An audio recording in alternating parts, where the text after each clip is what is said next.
नमस्कार दोस्तों, कैसे हैं आप लोग। हम पढ़ रहे हैं शिक्षा मनोविज्ञान कक्षा 11।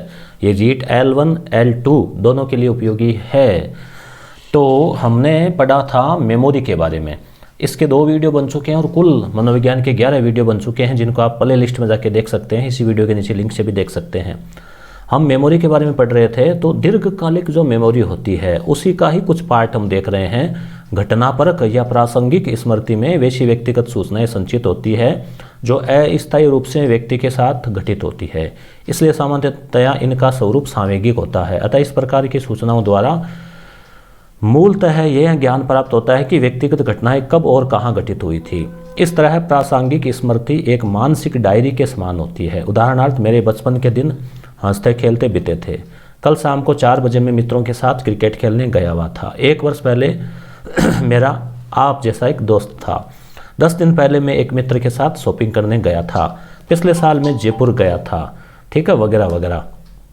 ठीक है, तो इन सूचनाओं को भूलना सरल नहीं होता, परंतु बहुत सारी घटनाएं जिनमें लगातार होती रहती है, हम उन सभी को याद नहीं रखते। दुखद और कष्टप्रद अनुभवों को हम उतना नहीं याद रखते जितना सुखद अनुभवों को याद रख पाते हैं। क्यों?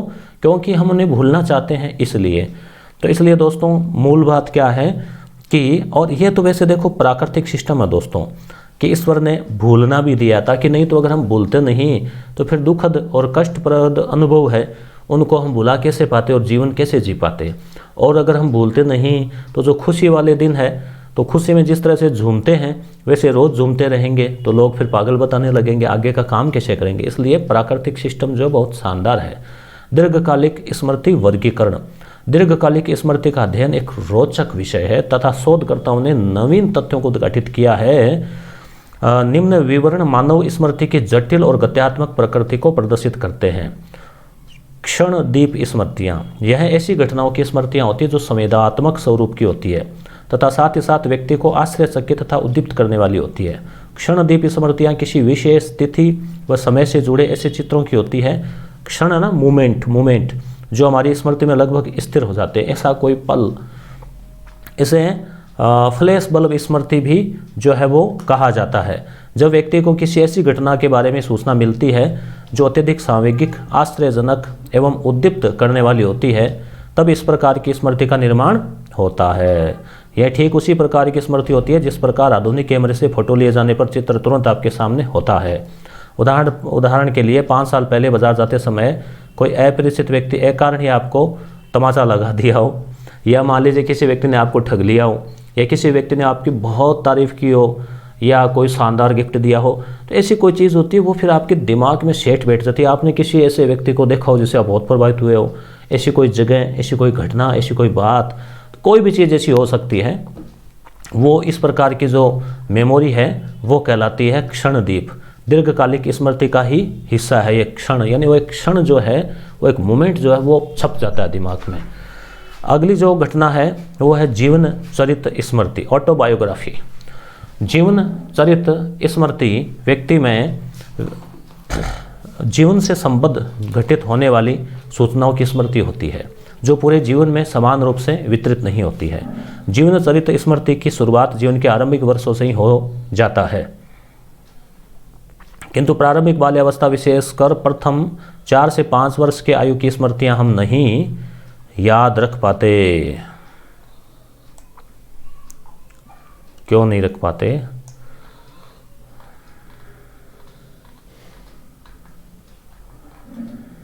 बता पाते? इसे बाल्यावस्था स्मृति लोग कहते हैं। आपको याद है 3 साल के थे तब क्या हुआ था, 2 साल के थे, 4 साल के थे, 5 साल के थे, नहीं याद रहता। इससे संभवतः घटनाओं की सामयिकता, नवीनता और महत्व का योगदान होता है। जीवन चरित्र स्मृति जीवन की महत्वपूर्ण अवधि जैसे आरंभिक वयस्क अवस्था की अनुभूतियों से संगठित होती है। फिर बाल्यावस्था के बाद से जीवन की घटनाएं लगभग अपने को याद रहती है। तो निहित स्मृतियाँ। कुछ स्मृतियाँ व्यक्ति के चेतन अभिज्ञा से बाहर रहती है। निहित स्मृतियाँ वैसी स्मृतियाँ होती है जिनसे व्यक्ति अनभिज्ञ होता है तथा वे स्वचालित रूप से पुनरुद्धत होती है। निहित स्मृतियाँ हमारी अभिज्ञा के सीमाओं से बाहर होती है।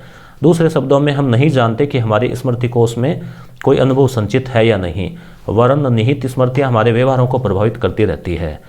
इस प्रकार की स्मृति उन व्यक्तियों में पाई जाती है जिन्हें मस्तिष्क में चोटें लगी थी।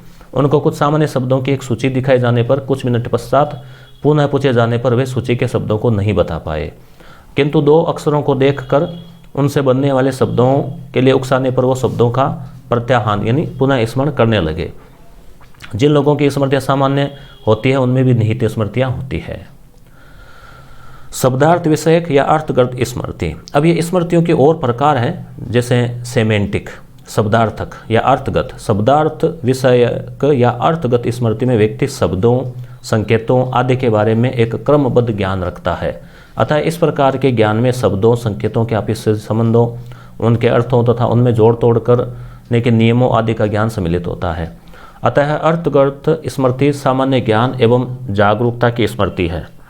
इसी कारण यह एक मानसिक शब्दकोश या विश्वकोश के समान महसूस होती है। उदाहरण के लिए कार्बन डाइऑक्साइड का सूत्र CO2 होता है। किसी भी अंक में 1 से गुणा करने पर उसका गुणनफल वहीं प्राप्त होता है। तो सबसे बड़ा दिन जून में होता है वर्ष का, अतः इसे सामान्य स्मृति भी कहते हैं। यानी जिज्ञा से जुड़ी हुई चीज़ें या सामान्य ज्ञान की चीज़ें वो हम शब्द और अर्थ से उसके अर्थ को समझकर याद रखते हैं। इस प्रकार के सारे फैक्ट। तो इतनी देर हमने स्मृति के बारे में पढ़ा। अब पढ़ते हैं विस्मरण, फॉरगेटिंग। विस्मरण स्मृति का एक नकारात्मक या ऋणात्मक कमजोर पक्ष है। गेल्डार्ड ने विस्मरण को एक नकारात्मक स्मृति कहा है।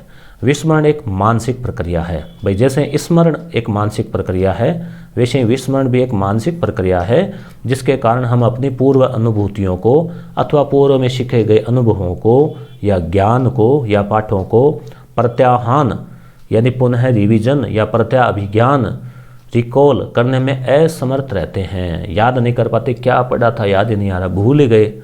इस असमर्थता का कारण स्मृति चिन्हों का खत्म हो जाना भी हो सकता है। यानी वो फाइलें या तो डिलीट हो गई है या रिसाइकल में पड़ी है, या उपयुक्त पुनः प्राप्ति संकेतों की अनुपस्थिति भी हो सकती है। जीवन में जितना स्मृति का महत्व है उसकी तुलना में विस्मरण का महत्व भी कम नहीं आंका जा सकता। जैसा कि मैंने शुरू में उदाहरण दे दिया था कि जो नकारात्मक घटनाएं हैं, दुखद घटनाएं हैं, उनको अगर भूलते तो हम सुख दुख दोनों को है, इसलिए अगर उनको भूलते नहीं तो जीना संभव नहीं हो पाता। यदि विस्मृति न होती तो मामला गड़बड़ी था, जीवन दुखों से भर जाता। विस्मृति न होती तो। विस्मरण का स्वरूप नेचर कैसा होता है? विस्मरण स्मृति का एक नकारात्मक पक्ष है।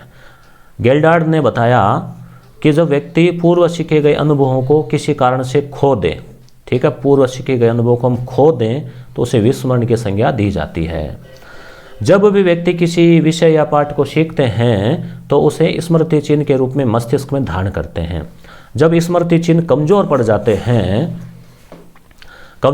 या समाप्त हो जाते हैं तो हम पूर्व सीखे गए अनुभवों को याद नहीं कर पाते और हम कहते हैं कि उसका विस्मरण हो गया, भूल गए। इस तरह से हम कह सकते हैं कि विस्मरण एक ऐसी प्रक्रिया है जिसमें स्मृति चिन्हों के खत्म हो जाने के कारण, यानी जो याद रखने वाली चिन्ह है, चीज़ें हैं, वो खत्म हो जाने के कारण पूर्व में सीखे गए अनुभवों को, ज्ञान को हम प्रत्याभिज्ञान या प्रत्यास्मरण नहीं कर पाते।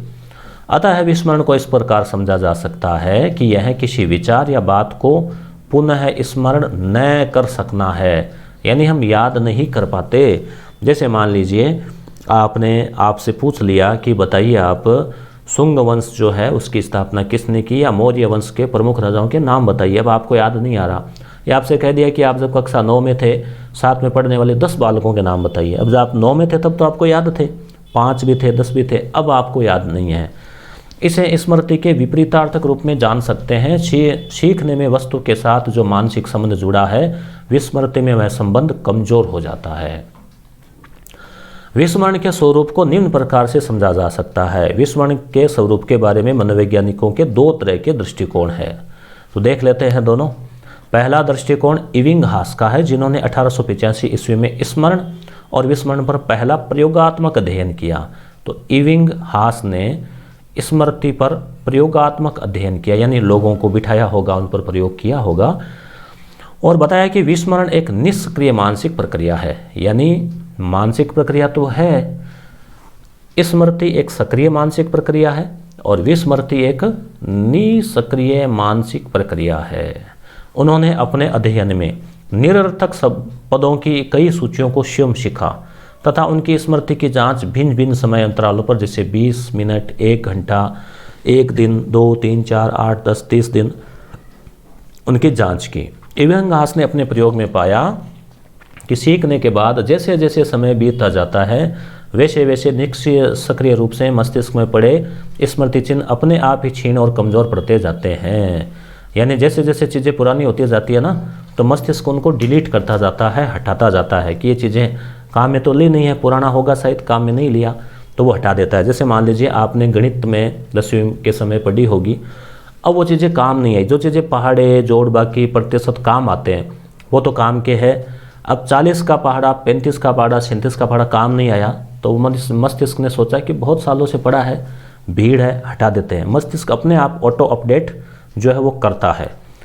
तो इसके साथ ही साथ विस्मरण की मात्रा भी बढ़ती जाती है, हालांकि भूलने की दर में कमी आती जाती है। समय बीतने के साथ विस्मरण की मात्रा और दर में हुए परिवर्तन को एबिंगहास ने एक विशेष चक्र द्वारा दिखाया, जिसे विस्मरण चक्र या एबिंगहास वक्र कहते हैं। एबिंगहास वक्र, वक्र का मतलब कोई आरेख, लाइन। दूसरा दृष्टिकोण जेनकिंसन और डेलेनबेक और मुलर और पिलजेकर और मेल्टन और इरविन ने अपने अपने प्रयोगों में स्पष्ट किया। काफ़ी लोग आ गए इसमें तो, कि सीखने के बाद समय का बीतने अपने आप में विस्मरण का कारण नहीं है। ये क्या कहते हैं कि सीखने के बाद में समय बीतना ही कारण नहीं है, उसका यूज हो रहा है कि नहीं हो रहा। क्योंकि ऐसे तो मान लो बचपन में हमने कोई चीज़ देखी और आज भी याद है, तो बल्कि व्यक्ति इस समय अंतराल में जब कुछ दूसरा कार्य, जब कुछ दूसरा कार्य, ये वक्र भी हम देखेंगे, कहाँ गया, हाँ, करता है या कुछ नया पाठ सीखता है, ठीक है, पहले हम ये पढ़ लेते हैं फिर वक्र। तो इसके कारण मौलिक विषय को वह भूल जाता है। अतः विस्मरण निष्क्रिय रूप से समय बीतने के साथ अपने आप नहीं होता, बल्कि उस बीते हुए समय में जब व्यक्ति सक्रिय होकर किसी पाठ को सीखता है तो इससे विस्मरण होता है। यानी हम कोई एक चीज़, नई चीज़ सीखेंगे तो पुराने वाली जो है धीरे धीरे हटेगी। विस्मरण के कई कारण हैं। विस्मरण की व्याख्या हेतु प्रतिपादित मुख्य सिद्धांत। तो यहाँ क्या दिखाया है, सीखने के बाद का समय दिनों में धारण की मात्रा और 8, 1 घंटा, 20 मिनट, 1 घंटा, 8 घंटे, और विस्मरण की मात्रा, धारण की मात्रा, विस्मरण की मात्रा। तो ये अब अपने को, आपको इतना कोई रीड के अकॉर्डिंग को इतना डीपली जाने की ज़रूरत नहीं है। कूट संकेतन असफलता, विस्मरण का कारण सूचनाओं के कूट संकेतन का ठीक ढंग से नहीं हो सकना है। जैसे जो कोडिंग है ना, इनपुट, वो ढंग से नहीं हो। जैसे मान लीजिए अगले ने कहा, आपके समझ में नहीं आया, अब अंग्रेजी बोल के चला गया, अरबी बोल के चला गया, आपके कुछ भी समझ में नहीं आएगा, कोटिंग हुई नहीं, क्या कहा। इशारों से आपने को समझा तो आपने वो भले ही थोड़ा बहुत हो गया हो। जब सूचनाओं का उचित कूट संकेत नहीं होता तो ऐसी सूचनाएं दीर्घकालिक स्मृति में प्रवेश नहीं कर पाती और व्यक्ति भूल जाता है।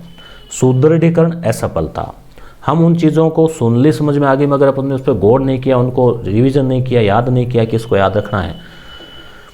जिसमें कूट संकेतित सूचनाएं स्मृति में संचित होती है। जब किसी सूचना का किसी कारण से सुदृढ़ीकरण नहीं होता है, चाहे आपको जल्दबाजी हो, चाहे आपने उसको रिवीजन नहीं किया हो, तो व्यक्ति में स्थायी स्मृति नहीं बन पाती। पुनः प्राप्ति असफलता, स्मृति के 3 प्रकार है, इनकोडिंग, संचयन, पुनः प्राप्ति। तो तीनों में ही अगर नहीं बैठ पाए, पुनः प्राप्ति, टुल भिंग के अनुसार ऐसी सूचनाएं दीर्घकालिक स्मृति में संचित होती है, परंतु व्यक्ति उन्हें पहचान कर प्रत्याहार नहीं कर पाता है। परंतु जब कुछ संकेत दिए जाते हैं तो वे उनका प्रत्याहार कर पाने में सफल हो जाते हैं। जैसे मान लीजिए कहते हैं ना कि आपको ऐसे याद नहीं है, पर कहते हैं ऑप्शन 2 भी बता देंगे। आपने कोई चीज़ याद कर ली पर कहा कि ऐसे याद नहीं आ रहा है, ऑप्शन 2 दो, फिर 1 बता देंगे। तो क्योंकि आजकल हम ऑप्शन के हिसाब से तैयार करते हैं चीज़ें। ब्राउन तथा मैकनील ने इसे जीभ की नोक की घटना कहा है। जीभ की नोक, ये कहते हैं ना कोई बार नाम कि अभी आपसे पूछा कि बताओ रूस का राष्ट्रपति कौन है, अब कह रहे जीभ के नीचे नाम था, याद नहीं आ रहा, रुको रुको याद करने दो, अभी जीभ पे अटका हुआ, कहते हैं ना, तो वो बात है। तो जीभ पे नहीं अटका हुआ होता, मस्तिष्क में पड़ा है, सुरक्षित भी है, मगर बाहर नहीं आ रहा, प्रत्यास्मरण नहीं हो रहा। थोड़ा सा 2 पेज और है दोस्तों, धैर्य रखें, बने रहें, पूरा निपटा के ही आज इसको छोड़ना है। हरास या अनुप्रयोग, जैसे मान लीजिए अनुप्रयोग, डिसयूज, अनुपयोग होना चाहिए फिर अनुप्रयोग के बजाय यहाँ पे नाम, थोड़ा सा साइड में लेते हैं इसको। यह विस्मरण का एक क्लासिकी सिद्धांत है, जिसके अनुसार जब किसी सीखे गए पाठ या अनुभूतियों का उपयोग समय बीतने के साथ नहीं होता है तो व्यक्ति धीरे धीरे भूल जाता है। उपयोग नहीं करेंगे, भूल जाएंगे। जैसे गणित के सूत्र हैं, अब साइन थीटा, कोस थीटा, अगर आप गणित पढ़ रहे हैं तो आपको याद है, नहीं तो 10वीं में पढ़े लाल बट्टा कक्का, इतना याद, आगे कुछ याद नहीं, क्योंकि समय बीतने के साथ स्मृति चिन्हों में उत्तरोत्तर ह्रास होता जाता है। बाधा या अवरोध। बाधा या अवरोध को विस्मरण का एक प्रमुख कारण माना गया है। बाधा दो प्रकार की होती है, पूर्वलक्षी और दूसरी अग्रलक्षी। पूर्वलक्षी अवरोध वैसे अवरोध को कहा जाता है जिसमें किसी मौलिक विषय या पाठ के सीखने के बाद किसी अन्य पाठ या विषय को सीखने से प्रत्याहान में उत्पन्न अवरोध से होता है। ऐसे अवरोध या बाधा का प्रभाव यह होता है कि व्यक्ति की धारणा कमजोर पड़ जाती है और वह मौलिक पाठ या विषय को भूल जाता है। मान लीजिए आपने एक चीज़ याद की, फिर आप दूसरी चीज़ याद कर रहे हैं, तो फिर पहले वाली चीज़ है उसको हम भूल जाते हैं। विषय या पाठ में समानता अधिक होने पर अवरोधक पाठ द्वारा मौलिक विषय के प्रत्याहानों में कम बाधा पहुंचती है तथा समानता कम होने पर विस्मरण की मात्रा बढ़ती है। दोनों चीज़ें अलग अलग है ना, तो फिर हम क्या होता है कि भूल सकते हैं। जब दोनों पाठ बिल्कुल ही असमान हो तो बाधा नहीं के बराबर होती है। इस तरह की प्राकल्पना को स्केग्स रॉबिन्सन प्राकल्पना कहा जाता है। अग्रलक्षी अवरोध में विस्मरण का कारण वैसा अवरोध होता है जो मौलिक पाठ से पहले सीखे गए पाठ से उत्पन्न होता है। अभिप्रेरित विस्मरण, इसमें व्यक्ति दमन, अभिप्रेरित का मतलब मोटिवेट, खुद जानबूझकर भुलाता है, तो हम उसको दमन भी कह देते हैं कि इस चीज़ को छोड़ो, कोई दुखद घटना है और है, आपके साथ कोई ठगाई हो गई, आप सोचते हैं इसको भूल जाओ, तो रिप्रेशन और सप्रेशन। पूर्वलक्षी अवरोध, अग्रलक्षी अवरोध, इसमें कोई इतना नहीं है। ठीक है, अगला पेज लेते हैं।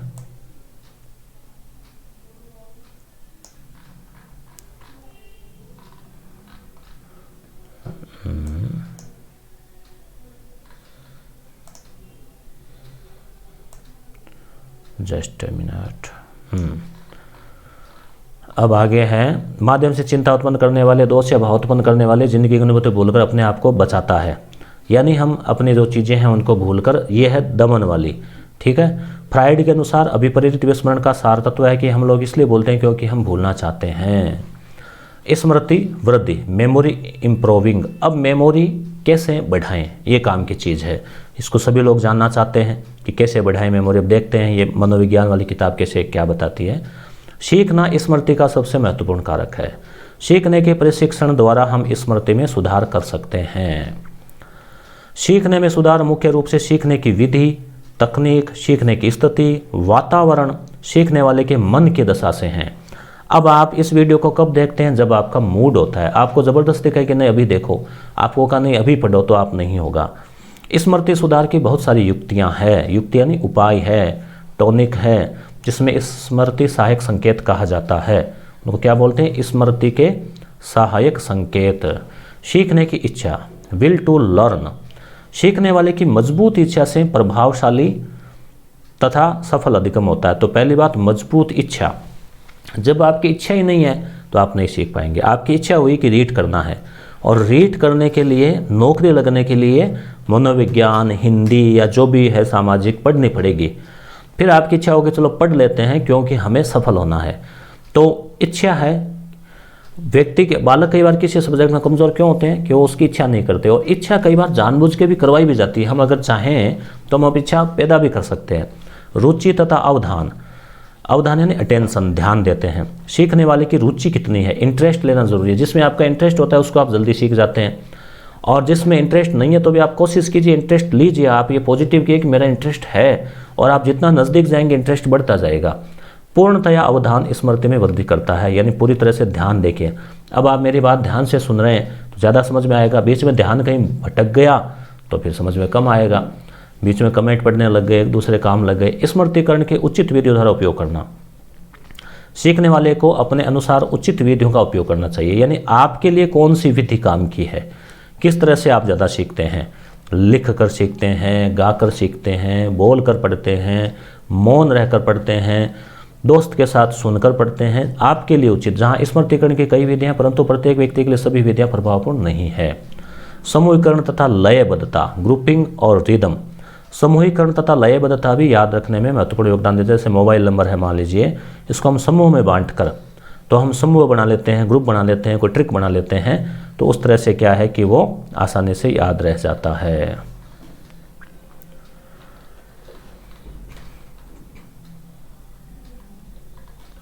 ठीक है, आगे देखते हैं, बस ये लास्ट पेज है। कोशिश करते हैं तो हम आसानी से याद रख पाते हैं। उसी तरह से लयबद्धता भी स्मृतिकरण में योगदान देती है। बच्चे लयबद्धता के माध्यम से आसानी से प्रभाव तरीके से, लयबद्धता का मतलब जैसे मान लीजिए कविता गाते हैं तो वो कविता को एक साथ गाते तो एक लयबद्धता, पोइम सुनाते हैं तो लयबद्धता से। अब हमें मान लीजिए आपको या हनुमान चालीसा, शिव चालीसा, सुंदरकांड याद होते हैं तो लयबद्धता की वजह से जो है वो याद हो जाता है। अधिक से अधिक संवेदनों का उपयोग करना, जितना संभव हो उतने संवेदनों का उपयोग करके सेंसन प्रवर्तराइज। अब आप कहेंगे संवेदन क्या है? संवेदन का मतलब जैसे मान लीजिए आंखें हैं, ठीक है, अपने सेंसर है, आंखों से हम देखते हैं, कानों से सुनते हैं, तो मान लीजिए दोनों काम हो रहे हैं, देख भी रहे हैं, सुन भी रहे हैं, तो ज़्यादा याद होगा। ठीक है, स्पर्श भी कर रहे हैं, या मान लीजिए उसको प्रत्यक्ष लाइव अनुभव ले रहे हैं। अब आपने एक तो पढ़ा मेहरानगढ़ दुर्ग के बारे में, और एक आपने वहाँ जाके उसको देख के आ गए, तो आप कभी नहीं भूलेंगे। हालांकि अब हर चीज़ जाके संभव नहीं है देखनी। दोहरान तथा अभ्यास, ये अपने रेगुलर है ही। करत करत अभ्यास जड़मति होत सुजान, यानी प्रैक्टिस। जितनी ज़्यादा प्रैक्टिस करेंगे, जैसे मान लीजिए लिखना है, तो अब किसी ने कहा कि हमारी राइटिंग सुंदर नहीं, कैसे लिखें? तो अब आप जैसे अक्षर है उनको आप जितना ज़्यादा सुंदर लिखेंगे, जैसे मान लीजिए एक कै, अब एक तो मैंने फटाफट लिखा, ठीक है, एक हमने ऐसे लिखा कै, इसी को थोड़ा सा अभ्यास किया और अब इसको बार बार ऐसा ही लिखा, बार बार, इसको कहते हैं अभ्यास। तो इसको बार बार ऐसा लिखेंगे तो अपने आप सुंदर आने लगेगा, तो वो बात है। दोहरान तथा अभ्यास, दोहरान यानी रिवीजन, यानी कि चीज़ को पुनः पढ़ना, जैसे इस वीडियो को या आपने किताब पढ़ी तो उसको अंडरलाइन को पुनः देखना। अभ्यास का मतलब वो प्रैक्टिस ही है, दोहरान ही है एक तरह से। दोहरान तथा अभ्यास से सूचना जो है रिपीट करना और प्रैक्टिस करना, सूचना दीर्घकालिक स्मृति में संचित हो जाती है और लगातार अभ्यास तथा दोहरान से स्मृति पूर्ण रूप से संचित हो जाती है। तो सबसे प्रभावशाली उपाय तो यही है, SQ4R का उपयोग करना। SQ4R क्या है? थॉमस और रॉबिन्सन ने 1972 में, प्रभावी स्मृति थॉमस और रॉबिन्सन ने इस तकनीक का किया सर्वेक्षण। S का मतलब सर्वे। इस तकनीक में जो सामग्री आप याद करें उसका सर्वेक्षण करते रहें। यह तकनीक पाठ याद करने से पहले की तकनीक है। सर्वेक्षण करने का मतलब हो गया कि आप क्या पढ़ने वाले हैं, तो क्या क्या पढ़ेंगे, क्या क्या चीज़ें आएगी उसमें, यानी इस किताब में 10 पार्ट है तो 10 में क्या क्या है, पहले में क्या है, दूसरे में क्या है, तो एक नज़र डालिए उस पर। प्रश्न, क्वेश्चन, इस तकनीक के अंतर्गत सामग्री या प्रत्येक बिंदु से संबंधित प्रश्न बनाए जाते हैं। यह तकनीक पूर्व ज्ञान के साथ नई सामग्री की तुलना करने में सहायता, जैसे मान लीजिए क्वेश्चन क्या क्या बन सकते हैं तो याद रह जाती है ना। पढ़ना, सामग्री को पढ़ने से होता है, और सुनना, व्याख्या करना, इसके अंतर्गत सुना जाता है। पुनः परीक्षण, इसको करना पूरा, पुनः परीक्षण पढ़ने के बाद उसकी व्याख्या करना, और चिंतन यानी उसको, उसमें दिया गया सामग्री अर्थपूर्ण या प्रभावशाली, उसका चिंतन किया जाता है। स्मरणकारी का उपयोग, यूज ऑफ नेमोनिक्स, इसका उपयोग स्मृति को विकसित करने के लिए, संपूर्ण तंत्र को बढ़ाने के लिए किया जाता है। यह तकनीक सामान्यतः दृश्य प्रतिमा का उपयोग कर आवश्यक सामग्री को याद रखने के लिए साहचर्य बनाता है। यानी दृश्य, यानी उसकी कोई ना कोई एक इमेज टाइप क्या बनाते हैं, कहानी के रूप में जोड़ते हैं। जैसे मान लीजिए मोहनजोदड़ो है, हम पढ़ते हैं ना इतिहास में कि मोहनजोदड़ो में कांस्य की नर्तकी की मूर्ति मिली है, वहाँ एक वृद्ध स्नानागार मिला है, वहाँ रुद्र या शिव की प्रतिमा मिली है, वहाँ एक महाविद्यालय के अवशेष मिले हैं। तो अब आप उसको याद रखना, तो आप ऐसे ट्रिक याद रखेंगे कि मान लीजिए मोहन नाम का एक लड़का है, वह सुबह जल्दी स्नान करके और जो भगवान शिव की पूजा करता है, फिर वो कॉलेज जाता है और आते समय जो है वो नृत्य करता है और सुबह योगा भी करता है। तो योगी की मूर्ति, पशुपति शिव की मूर्ति, नर्तकी की मूर्ति, वृद्ध स्नानागार कहाँ मिले? मोहनजोदड़ो में। तो एक चित्र सा बनाया कि मोहन नाम का एक लड़का है, जा रहा है, आ रहा है, ऐसे ऐसे। तो वहाँ पे क्या है, ये एक तरह से नेमोनिक्स, ये इंग्लिश में उच्चारण, इसका प्रोनाउंसिएशन पता नहीं इसका क्या है। तो प्रतिमा का उपयोग जो है, दृश्य प्रतिमा। अब दृश्य प्रतिमा के भी कई उपाय, जैसे स्थान विधि। इस विधि के अंतर्गत सामग्री को याद रखने के लिए उसे उसके स्थान से, बस ये महत्वपूर्ण बिंदु आने वाला है, तो लास्ट ये पैराग्राफ है अपना, उसके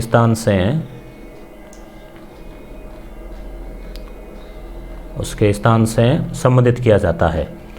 पेज वर्ड, इस विधि के अंतर्गत सामग्री को लय के माध्यम से उसको अंक प्रदान किए जाते हैं।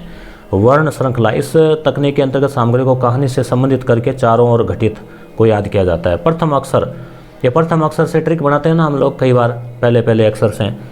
ऐसे बहुत सारी ट्रिकें हैं इसमें तो। जैसे मान लीजिए मौर्य वंश है, जैसे मान लीजिए वो है वा हसीना मासूका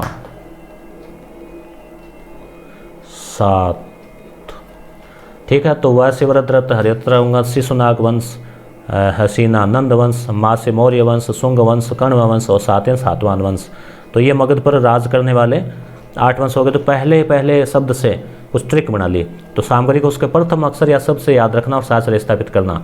इंद्रधनुष के 7 रंग है तो उनको विभज्ञोर से याद रखते हैं। और हिंदी में भी है बेजा आ है पीनाला, बेजा आ है पीनाला, बैंगनी जामुनी आसमानी हरा पीला और पीनाला, नारंगी और लाल, ठीक है। इस तरह से कुंजी शब्द विधि हैं असमान अपरिचित कठिन शब्दों तथा पदों के लिए कोई इमेजरी आकृति बनाकर याद रखने की तकनीक है। इसके 3 चरण है, विकसित करना, प्रतिरूपी इमेज बनाना, बदलना और दोहरान करना। यानी अपरिचित और कठिन शब्द ना, उनके लिए कोई आकृति बनाकर। मुख्य शब्द विधि, मान लीजिए आपको अंग्रेजी आती है और आप अन्य किसी विदेशी भाषा को सीखना चाहते हो तो अंग्रेजी का कोई शब्द जिसकी ध्वनि उस विदेशी भाषा से मिलती जुलती हो तो उसके पहचान कर ले लीजिए। यही अंग्रेजी शब्द मुख्य शब्द की तरह काम करेगा। आपको इसमें इस भाषा का शब्द पाटो याद करना है, जिसका अर्थ है बतख, तो आप अंग्रेजी का चवज शब्द ले सकते हैं।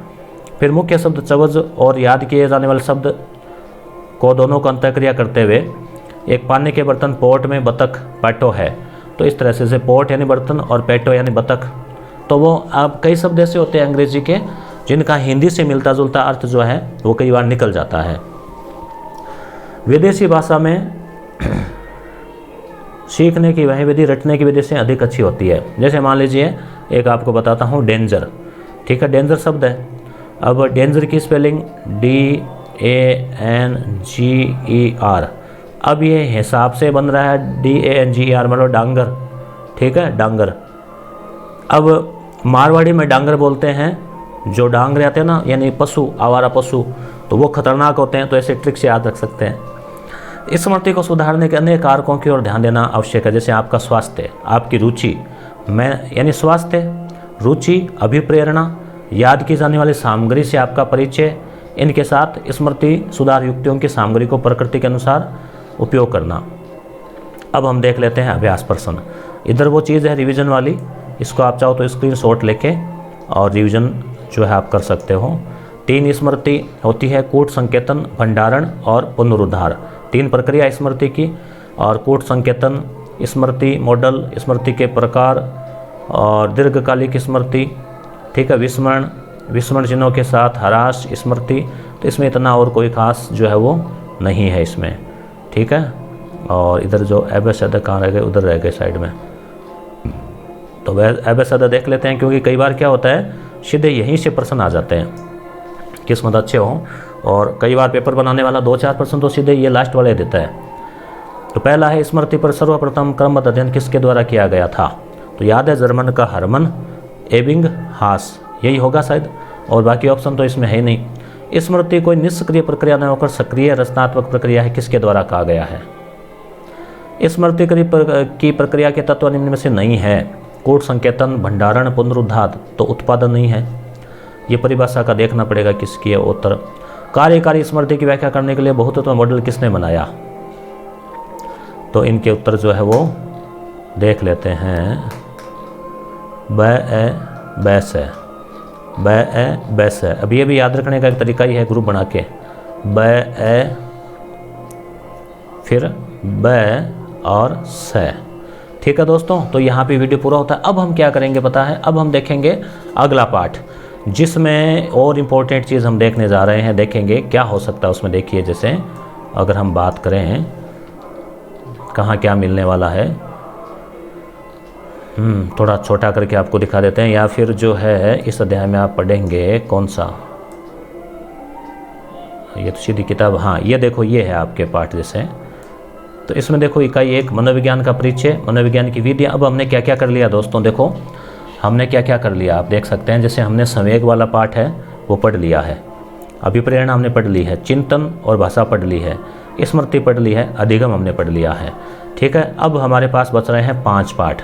5 में से एक पाठ तो ऐसा ही लगभग जो काम का नहीं है, बाकी मनोविज्ञान की विधियाँ काम का है, मानव विकास काम का है, ये भी हम देखेंगे। तो अब लगभग आप मान के चलो अगर सिलेबस का मैटर हटा दें तो 4 या 3 पाठ, तो ये होते ही हमारे 11वीं क्लास की किताब पूरी हो जाएगी लगभग 15-16 वीडियो में, जो कि आधे घंटा के हैं। यानी लगभग 6-7 घंटे में आप इसको मेरे वीडियोस देख के पूरी कर सकते हैं। इसकी PDF टेलीग्राम चैनल पर मैंने डाल ही रखी है, वहाँ आप देख लेना ऊपर जाके टेलीग्राम चैनल पर GK बाई मुकेश डाका पर। धन्यवाद।